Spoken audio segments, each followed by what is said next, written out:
Hey everybody, it's Nick again with Hostile Hair. By popular demand, I'm going to show you my nipples.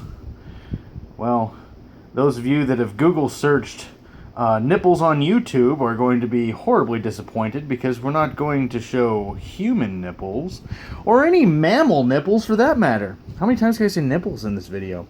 Anyway, these are automatic water nipples for rabbits.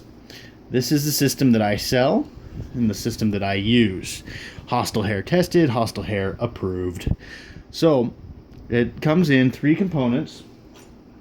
You have the brass nipple itself, the clip, and the T. Now each one of these will have these 3 components. This is one of the reasons I really like this nipple, other than the fact that it really likes to be attached to this. There we go.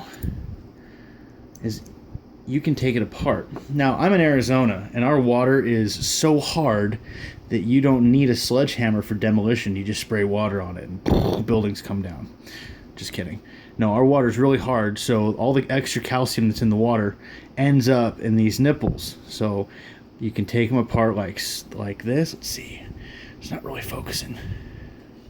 Focusing on my hand. Okay, so it comes apart like so, and you can see there is a, what do you call it? It's kind of a bladder thing in there.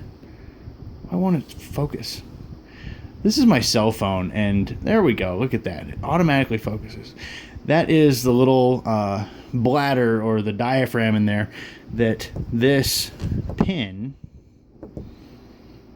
pushes into, and it's allowed just enough wiggle room that it breaks the seal and lets water come in.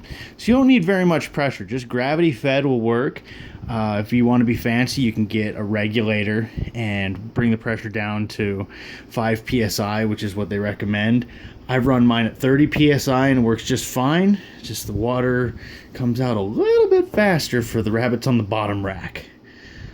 So much so that some of the babies will play with them and spray their mama with it. Kind of fun. But anyway, you can see that it's fairly well constructed. It's not cast, it's actually turned brass. And if these things get a calcium buildup, get a little bit of hard water in them, just disassemble them like I showed. Soak them in some vinegar, and then throw them back on the line. Get a couple extra ones so that you can do this on the fly and have some at the ready when you see one leaking. That's the other thing, is you can control the amount of pressure right here at the nipple by spinning it. Loose is a lot of water will flow easily, even to the point of leaking. When you're training your bunnies to drink this, you let them run so they can smell it and they can see it, and they know this is the source of water. And then you tighten it up so it stops leaking, and then it only allows when it comes through. So when installing, depending on your cage, if you get a cage from Hostile Hair, you have 1 by 1/2 inch wire, and this is 1 inch right here. So you'll slide it in the hard side first. This is a hard one to move. This side bends a little bit better. Slide this one in first, and then now, it's a matter of preference if you want this facing up or facing down. Some of the bunnies like to bite with their bottom jaw or lick. I'm sorry, they'll bite with their top teeth if it's up like this, or if you have it upside down, they'll lick underneath or bite. They're biters. They'll bite all the time on this. But the nice thing about the brass is it'll handle it. There is some chrome-plated aluminum ones that are a little bit less expensive. They're about $1 a piece less expensive than the brass ones. In some cases, $2 less expensive. But the rabbits eat through them. I've only had, I think they lasted about 6 months when I put them on. Because I'm cheap, I went with those ones first. And I wasn't happy with them. So anyways, there's my nipples, all you Hostile Hair fans that wanted to see them. And yes, you're welcome that I didn't actually show you my nipples.